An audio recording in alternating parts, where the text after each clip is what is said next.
Hello everyone, welcome back to my channel. So आज हम करेंगे टेक्निक्स ऑफ मनी सप्लाई।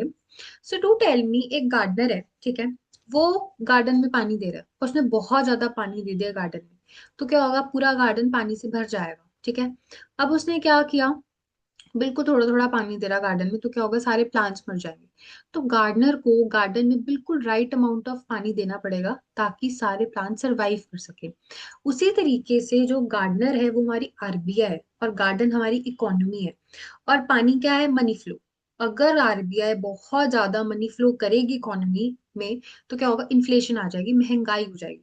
और अगर बहुत कम मनी फ्लो होगी तो क्या होगा, डिफ्लेशन आ जाएगी, मंदा हो जाएगा मार्केट में। तो इसीलिए उसको मनी फ्लो बिल्कुल राइट अमाउंट में करनी होती है। तो उसको राइट अमाउंट में मनी फ्लो रहनी चाहिए, तो उसके लिए वो टेक्निक्स यूज करती है आरबीआई, ठीक है। सो आपको आई होप बेस पता लग गया कि हमने पढ़ना क्या है, टेक्निक्स पढ़नी है, ठीक है। सो दो तरीके की हैं, एक है क्वांटिटेटिव, एक है क्वालिटेटिव। क्वांटिटेटिव बहुत पावरफुल टेक्निक्स है, ठीक है। RB sorry bank rate, open market, repo rate, reverse repo, CRR, SLR. सुनने में नाम थोड़े डिफिकल्ट लग रहे हैं but they are very easy. Let's get started. So quantitative क्या है, बैंक रेट। तो बैंक रेट क्या होता है, वो रेट जिसमें आरबीआई लोन प्रोवाइड करता है कमर्शियल बैंक को। अब कमर्शियल बैंक के पास पैसों की कमी है, तो वो आरबीआई के पास जाएगी पैसा लेने के लिए, तो आरबीआई उसको ऐसे गुना पैसा दे देगा, वो उस पे इंटरेस्ट रेट चार्ज करेगा। उस रेट को कहते हैं बैंक रेट, ठीक है। अब ये अब इसको कंट्रोल करना आरबीआई के हाथ में। आरबीआई इस रेट को इंक्रीज भी कर सकते हैं, डिक्रीज भी कर सकते हैं। अब सोचो आरबीआई ने इस रेट को इंक्रीज कर दिया, तो अब कमर्शियल बैंक को लोन महंगा मिल रहा है आरबीआई से, तो वो क्या करेगी, कमर्शियल बैंक क्या करेगी, हमें भी लोन महंगा देगी। तो जब वो हमें लोन महंगा दे रही है तो हम उसको अवॉइड करेंगे लेना, कि हम लोन नहीं लेंगे, बहुत महंगा मिल रहा है, उस पर रेट बहुत पड़ रहा है। तो अपने आप क्या होगा, मार्केट में इन्फ्लेशन कंट्रोल हो जाएगी। इन्फ्लेशन मतलब महंगाई। और आपने सुना होगा, जब बहुत ज्यादा महंगाई होती है तब सारे रेट बड़े होते हैं, स्पेशली लोन्स के रेट बहुत बड़े होते हैं, लोग अवॉइड करते हैं लोन्स लेना, ठीक है। और डिक्रीज कब करेगी, जब मार्केट में बहुत मंदा चल रहा है, पैसा ही नहीं है मार्केट में, तो क्या करेगी, आरबीआई सोचेगी कि मुझे कम रेट पे लोन देना चाहिए कमर्शियल बैंक को, ताकि कमर्शियल बैंक हमें भी कम रेट पे लोन दे। तो जब वो हमें कम रेट पे देगी तो हम क्या करेंगे, प्रेफर करेंगे लोन लेना, चाहे हमारे पास पैसा हो फिर भी हम कहेंगे कि रेट तो बहुत कम मिल रहा है, लोन पे ले लेते हैं, ठीक है। तो इसीलिए डिफ्लेशन को कंट्रोल करने के लिए रेट गिराती है, इन्फ्लेशन को कंट्रोल करने के लिए रेट्स को इंक्रीज करती है। अगला है open market operation, sale and purchase of securities in the open market. अब इसमें क्या होता है, सेल और परचेज होती है सिक्योरिटीज की। किसकी सिक्योरिटीज होती है, गवर्नमेंट की सिक्योरिटीज होती है। सेल परचेज कौन करता है, आरबीआई करता है, और गवर्नमेंट के बिहाफ पे करता है। हमने सेंट्रल बैंक वाले चैप्टर में पढ़ा था कि जो आरबीआई है that act as a banker, adviser, agent to the government. तो अब गवर्नमेंट के बिहाफ पे गवर्नमेंट की सिक्योरिटीज को बेच रहा है या सेल कर रहा है, खरीद रहा है, किससे, बैंक से, ठीक है। अब लेट सपोज सिक्योरिटीज को आप एक कमोडिटी समझो, ठीक है। मैं आरबीआई हूँ, मैंने वो सारी जो गवर्नमेंट की सिक्योरिटीज है, कमोडिटी है, बैंक वालों को दे दी। अगर मैंने बैंक को सिक्योरिटीज दी, बैंक मुझे क्या देगा, पैसा देगा, तो बैंक के पास पैसों की कमी आ जाएगी। जब बैंक के पास पैसों की कमी आ जाएगी, अब लोन लेने वाले तो उतने ही है ना, तो लोन की डिमांड ज्यादा है, लोन की सप्लाई कम है, पैसा कम है, तो क्या होगा, रेट क्या कर देगा, बढ़ा देगा, रेट बढ़ जाएंगे। तो जब रेट बढ़ जाएंगे तो लोग क्या करेंगे, अवॉइड करेंगे, लोन्स को नहीं खरीदेंगे। जो हमने डिमांड एंड सप्लाई के चैप्टर में करा कि जब डिमांड हमारी बढ़ती है, सप्लाई कम रहती है, तो हम रेट को क्या कर देते हैं, बढ़ा देते हैं। वैसे ही है। नेक्स्ट, अगर मैं सिक्योरिटीज को वापस से खरीद लूं, ठीक है, वापस से अपनी सिक्योरिटीज को ले लूं, तो मैं क्या दूंगी, बैंक को पैसा दे दूंगी। अब बैंक के पास पैसा बढ़ गया है, अब लोन लेने वाले तो उतने ही है, ठीक है, डिमांड उतनी है, लेकिन सप्लाई बढ़ गई, पैसा बढ़ गया, पैसे का जो वॉल्यूम है वो बढ़ गया, मतलब पैसे ज्यादा हो गए। अब उसको अपने रेट को कम करना पड़ेगा, जब अपने रेट को कम कर देगा तो लोग ज्यादा लोन को खरीदेंगे, जिससे डिफ्लेशन कंट्रोल हो जाएगा। और अगर वो अपनी सिक्योरिटीज को सेल कर रहा है तो इन्फ्लेशन कंट्रोल होगा, क्योंकि रेट बढ़ जाएंगे, लोग अवॉइड करेंगे, तो अपने आप इन्फ्लेशन कंट्रोल हो जाएगा।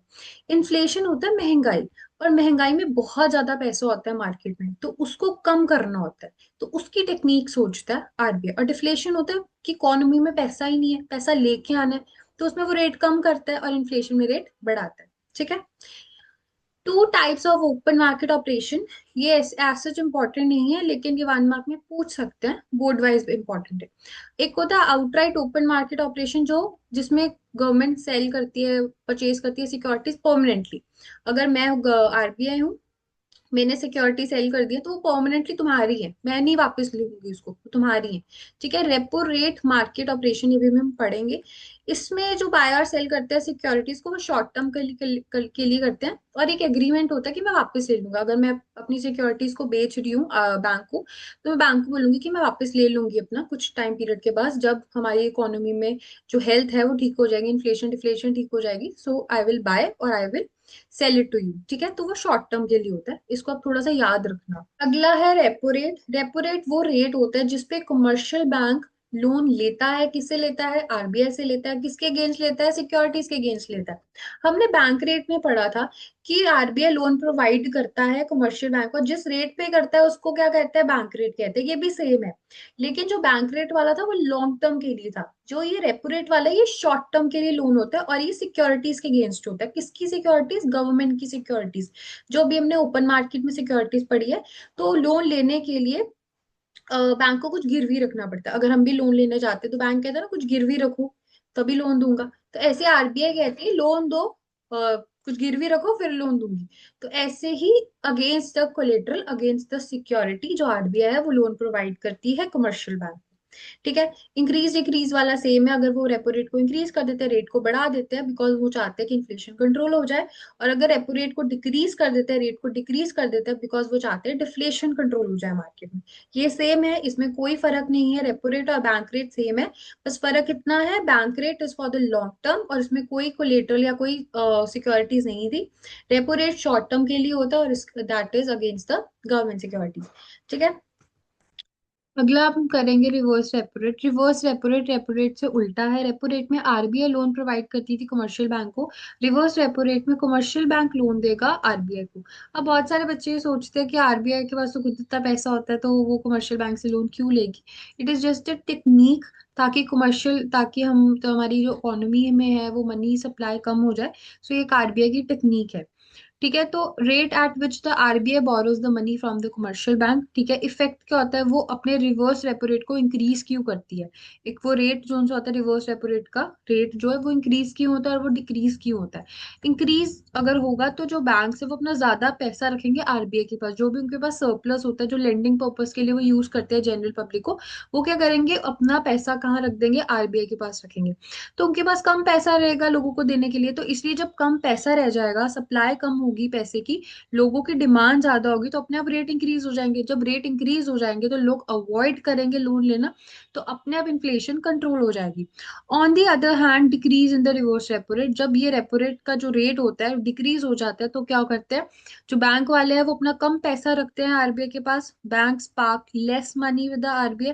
तो उनके पास ज्यादा पैसा होता है लोगों को देने के लिए, लोगों को लोन्स पे देने के लिए उनके पास ज्यादा पैसा होता है। सप्लाई पैसे की ज्यादा है, पैसा उनके पास ज्यादा है लोगों को प्रोवाइड करने के लिए, तो वो क्या करते हैं? अपने रेट को कम कर देते हैं। तो डिफ्लेशन कंट्रोल हो जाती है, लोग क्या करते हैं? प्रेफर करते हैं लोन लेना। All right. So example, reduce the liquidity. RBI increases the reverse repo rate from 3.5% to 4%. अब उसने 4% मतलब रिवर्स रेपो रेट इंक्रीज कर दिया। अब रिवर्स रेपो रेट जब इंक्रीज होगा तो बैंक अपना पैसा आरबीआई के पास ज्यादा रखेगा, तो उसके पास पैसा कम रह जाएगा लोगों को देने के लिए। तो उसके साथ क्या होगा? इन्फ्लेशन कंट्रोल हो जाएगी। All right. अगला है हमारा एलआरआर। एलआरआर होता है लिक्विडिटी रिजर्व रेशियो। ये बहुत इंपॉर्टेंट है, यहाँ से जो भी हम पढ़ेंगे। ठीक है। अब एलआरआर होता है the portion of the deposit that bank must keep in the liquid form. Liquid form होता है easily convertible into a cash, जो कैश में इजीली कन्वर्ट हो जाता है। ठीक है। तो कुछ पोर्शन जो बैंक के पास जितना टोटल डिपॉजिट होता है, जितना बैंक के पास पैसा आता है, उसमें से कुछ पोर्शन जो सा है बैंक को लिक्विड फॉर्म में रखना होता है। अब एलआरआर जो है वो दो चीजों से बना है, सीआरआर और एसएलआर से। सीआरआर होता है वो पोर्शन या वो परसेंटेज ऑफ डिपॉजिट जो बैंक को आरबीआई के पास रखना होता है in the form of reserves. ठीक है। रिजर्व्स की फॉर्म में आरबीआई सॉरी जो बैंक है वो अपना कुछ रिजर्व्स, कुछ परसेंटेज ऑफ रिजर्व्स किसके पास रखते हैं? आरबीआई के पास रखता है। और एसएलआर होता है जो वो कुछ परसेंटेज ऑफ रिजर्व अपने पास रखते हैं। आरबीआई के पास रखना मैंडेटरी है और अपने पास रखना भी मैंडेटरी है। ठीक है। और बाकी जितना रह जाता है फिर वो लोन पे दे सकते हैं। हम इसको एग्जाम्पल से समझते हैं, ठीक है, ज्यादा क्लियर हो जाएगा। एग्जाम्पल है, ये एग्जाम्पल है, ठीक है। तो बैंक में 1000 का डिपॉजिट नहीं होता, सो जस्ट फॉर द आपको क्लियर हो जाए। सो बैंक डिपॉजिट है 1000 रुपीज, 1000 रुपया बैंक में डिपॉजिट हुआ। ठीक है। अब सी आर आ रहा है 4% और एस एल आ रहा है 18%। ठीक है। 1000 का 4% और 1000 का 18%। ऑलराइट। सीआरआर है जो हमने आरबीआई के पास रखना है। सीआरआर वो रेशियो होती है, वो रेट, सॉरी वो रेशियो होती है जो मैंने आरबीआई के साथ रखनी होती है। तो 1000 का 4% कितना होगा, 40 रुपीज। अब मुझे 40 रुपए अपने आरबीआई के पास रखना है, और वो 40 रुपीज को लेंडिंग पर्पज के लिए यूज नहीं कर सकती। वो मुझे आरबीआई को ही देने हैं, वो आरबीआई के हो गए, ठीक है। वो रिजर्व होते हैं बैंक के, लेकिन रखता आरबीआई अपने पास है। तो bank can not lend this amount, मतलब बैंक इस पैसे को लोन पे नहीं चढ़ा सकता, ठीक है। स्टैट्यूटरी लिक्विडिटी रेशियो एसएलआर, जो बैंक को अपने पास रखने लिक्विडिटी फॉर्म में। स्टैट्यूटरी लिक्विडिटी है ना, लिक्विड फॉर्म में रखने अपने पास, ठीक है, जो इजीली कन्वर्टेबल हो कैश में। वो सिक्योरिटीज में भी रख सकते हैं, लेकिन वो सिक्योरिटीज होनी चाहिए जो इजीली कैश में कन्वर्ट हो जाए, ठीक है। तो एसएलआर था 18%, तो 1000 का 18% होगा 180। 40 रुपीज और 180 रुपीज वो मिला के लोन पर नहीं दे सकता, रेस्ट उसके पास जितना पैसा रह गया वो लोन पे दे सकता है, ठीक है। Bank must keep 180 in the liquid asset, जैसे government securities, treasury bills, gold, क्योंकि इजीली कन्वर्टेबल हो जाता है कैश में, इससे इसको लिक्विड एसेट्स कहा गया। Alright, this money is kept by the bank itself, not with RBI. और एसएलआर वो अपने पास रखता है, सीआरआर वो आरबीआई के पास रखते हैं, आपको याद रखना है। अब क्या एस एलआरआर कितना होगा, सीआरआर और एसएलआर हमने भी करा था, दोनों को मिला के एलआरआर बनता है। सीआरआर था 40, एसएलआर था 180, दोनों को मिला के बन गया 220। 1000 में से 220 माइनस कर देंगे, क्योंकि वो हमारे रिजर्व्स हैं। रेस्ट कितना रह गया मेरा, 780। 780 को बैंक लोन पे दे सकता है, बाकी वो नहीं दे सकता। आपको याद होगा, अगर आपने वो मनी क्रिएशन वाला वीडियो देखा है, तो उसमें मैंने आपको कहा था कि बैंक के पास जितना डिपॉजिट आता है उसमें से वो सीआरआर को निकाल के रेस्ट जितना रह जाता है वो लोन पर चढ़ा देता है, ठीक है। वो हमने सीआरआर के कॉन्सेप्ट से करा था, हाँ ऐसा ही होता है। उसमें हमने एसएलआर को जीरो अज्यूम किया था, लेकिन एसएलआर को और सीआरआर को दोनों को मिला के हम अपने पास रिजर्व्स रखते हैं, दोनों के साथ रिजर्व लगा हुआ है, ठीक है। तो लिक्विडिटी रिजर्व मतलब अपने पास रिजर्व्स हम किसी को देते नहीं है, रिजर्व अपने पास रखते हैं। तो वो पैसा हम किसी को लेंड नहीं करेंगे, रेस्ट जितना पैसा रह गया 780 वो हम लोन पे दे सकते हैं, जिससे जो बैंक है वो अपना जो पैसा है वो मल्टीप्लाई कर सकता है, जो बैंक है वो अपना पैसा क्रिएट कर सकता है, जनरेट कर सकता है। आई होप इतना क्लियर हो गया है आपको, क्योंकि हमने अभी सीआरआर का इंक्रीज डिक्रीज पढ़ना है, सो उसमें प्रॉब्लम आएगी अगर ये समझ नहीं आया तो। ओके। अगला है सीआरआर। सीआरआर वो परसेंटेज होता है टोटल डिपॉजिट का जो हम आरबीआई के साथ रखते हैं, ठीक है। तो अब परसेंटेज ऑफ टोटल डिपॉजिट या एनडीटीएल कहते हैं, that they must keep with the RBI. RBI के साथ रखना होता है टोटल डिपॉजिट्स को, हम एनडीटीएल कहते हैं, net demand and time liabilities. Net demand जो डिमांड डिपॉजिट पे हम उसको कस्टमर को प्रोवाइड करते हैं, टाइम लाइबिलिटीज जो उनसी होती है वो होती है जो बैंक की लाइबिलिटी है to the public, to the general public, ठीक है। तो कई बुक्स में एनडीटीएल लिखा होता है, कई बुक्स में टोटल डिपॉजिट लिखा होता है, ठीक है। मैंने दोनों समझा दिया आपको। इफेक्ट क्या होता है अब इसका, अब सीआरआर इंक्रीज होगा डिक्रीज होगा तो क्या इफेक्ट पड़ेगा, हम ना ये वाली एग्जांपल से करते हैं।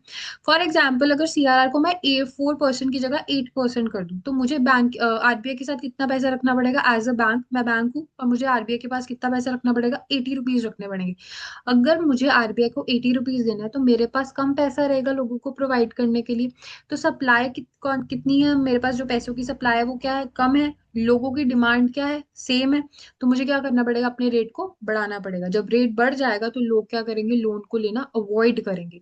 तो जिससे क्या कंट्रोल हो जाएगा, इन्फ्लेशन कंट्रोल हो जाएगा। ऑन द अदर हैंड, अगर ये 4% से मैं 2% कर दूं, तो मुझे आरबीआई के साथ पैसा कम रखना है। तो अगर आरबीआई के पास पैसा कम है तो मेरे पास पैसा ज्यादा है, मेरे पास मनी सप्लाई ज्यादा है, ठीक है। तो मैं अपने रेट को क्या रखूंगी, कम रखूंगी। तो लोग उसको प्रेफर करेंगे, तो मार्केट में, इकोनॉमी में क्या होगा, पैसा फ्लो होना शुरू हो जाएगा, डिफ्लेशन कंट्रोल हो जाएगी। जब हम सीआर को इंक्रीज करते हैं तो इन्फ्लेशन कंट्रोल होती है, डिक्रीज कर रहे हैं तो डिफ्लेशन कंट्रोल हो रही है। आई होप ये समझ लग गया, ठीक है। Bank have less money to lend, क्योंकि उन्होंने अपना पैसा ज्यादा आरबीआई के साथ रखा हुआ है, तो उनके पास कम पैसा है लोगों को देने के लिए, लोन पे लेंड करने के लिए। So reduces the credit supply, supply कम हो जाएगी पैसे की, उधार का जो लोन का सप्लाई है वो कम हो जाएगा, इन्फ्लेशन कंट्रोल हो जाएगी। लेकिन अगर डिक्रीज करे सीआरआर तो मेरे पास ज्यादा पैसे है लोगों को देने के लिए, तो क्रेडिट सप्लाई, जो लोन की सप्लाई है वो इंक्रीज हो जाएगी, और मार्केट में क्या हो जाएगा, डिफ्लेशन कंट्रोल हो जाएगा, ठीक है। एसएलआर में होता है स्टैट्यूटरी लिक्विडिटी रेशियो, जो बैंक रेशियो अपने पास रखती है, जो percentage of total deposit bank अपने पास रखती है, ठीक है, not in the form of cash. ये कैश की फॉर्म में नहीं रखती है, ठीक है। किसकी फॉर्म में रखती है? प्रूव्ड सिक्योरिटीज की फॉर्म में रखते हैं, government bonds, government approve securities. वो जो हमने ओपन मार्केट में ऑपरेशन में सिक्योरिटीज पढ़ी थी, उसकी फॉर्म में वो रख सकती है, ठीक है। कैश की फॉर्म में नहीं रखती, क्योंकि बैंक अपने पास आइडल कैश नहीं रखता है। ऑलरेडी वो उतना कैश रखता है जितना उसको लगता है कि जरूरत है, मुझे एक दिन में कैश देना पड़ेगा, लोग मांगने आ सकते हैं, वो उतना ही रखते हैं। रेस्ट वो अपने पास बहुत ज्यादा कैश नहीं रखते हैं। So that bank earn the interest on it, ताकि बैंक इंटरेस्ट अर्न कर ले, क्योंकि अगर आइडल कैश पड़ा रहेगा तो उसका तो कोई वैल्यू नहीं है, आइडल कैश की वैसे पड़ा रहेगा। इसीलिए जो बैंक है वो अपने इन्वेस्टमेंट्स करके रखते हैं, अपने सिक्योरिटीज में, बॉन्ड्स में, जो भी सिक्योरिटीज गवर्नमेंट की होती है उसमें अपने सारे इन्वेस्टमेंट करके रखते हैं, ऐसे आइडली कैश नहीं रखते, ठीक है। इफेक्ट ऑफ चेंज, सेम फर्क पड़ेगा। अगर आरबीआई ने कहा है कि एसएलआर का रेट बढ़ा दिए, तो बैंक को अपने पास ज्यादा पैसा रखना पड़ेगा, मतलब अपने पास ज्यादा सिक्योरिटीज की फॉर्म में पैसा रखना पड़ेगा, और लोगों को लेंडिंग पर्पस के लिए कम पैसा होगा, तो रेट को बढ़ाना पड़ेगा, जिससे इन्फ्लेशन कंट्रोल हो जाएगी। लेकिन अगर वो कह रही है एसएलआर का रेट कम है, तो उसको अपने पास अप्रूव सिक्योरिटीज की फॉर्म में पैसा कम रखना पड़ेगा, जिसकी वजह से उसके पास ज्यादा पैसा है लोगों को प्रोवाइड करने के लिए। तो क्या हो जाएगा? डिफ्लेशन कंट्रोल हो जाएगी। क्यों? क्योंकि क्रेडिट मनी सप्लाई मार्केट में इंक्रीज हो जाएगा due to decrease in the loan rates, ठीक है। आई होप ये समझ आ गया। ये सेम सीआरआर जैसा था। सीआरआर में क्या था? पैसा आरबीआई के पास होता था, और एसएलआर में पैसा हम अपने पास रखते हैं, मतलब बैंक अपने पास रखते हैं। Increase in SLR, bank invest more in securities, अपने पास less money for the lending, so reduce the credit. और bank invest less, so money उसके पास ज्यादा अवेलेबल है लोगों को प्रोवाइड करने के लिए, तो क्रेडिट सप्लाई इंक्रीज हो जाती है। ये सेम है, मैंने यहाँ से पढ़ पढ़ के इसलिए नहीं समझाया, बिकॉज उसके पीछे की कहानी पता नहीं लगती, कि रेट्स इंक्रीज डिक्रीज होते हैं, लोग लोन प्रेफर करते नहीं करते। सो दैट्स वाई, ठीक है। एग्जाम्पल देख लेते हैं। आरबीआई ने एसएलआर बढ़ा दिया, तो क्या होगा? एसएलआर बढ़ाने से मुझे, मतलब बैंकों को अपने पास इन्वेस्टमेंट की फॉर्म में ज्यादा पैसा रखना पड़ेगा, या इन्वेस्टमेंट सिक्योरिटी ज्यादा रखनी पड़ेंगी, तो उससे क्या होगा? इन्फ्लेशन कंट्रोल हो जाएगी, ठीक है। लेंडिंग पर्पज के लिए उसके पास कम होगा, सो कंट्रोल्स द मनी सप्लाई, और इन्फ्लेशन कंट्रोल हो जाएगी, ठीक है। ये इन्फ्लेशन से बहुत रिलेटेड करके क्वेश्चन आते हैं एग्जाम में, इसलिए मैं इन्फ्लेशन डिफ्लेशन बार बार समझा रही हूँ, ठीक है।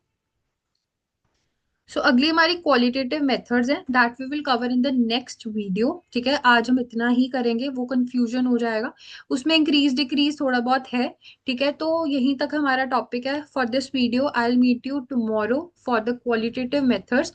अगर आपको ये वीडियो अच्छी लगी, do like my video, subscribe to my channel, and अगर आपको कोई भी क्वेरी है, you can ask me in the comment section. Okay, thank you so much.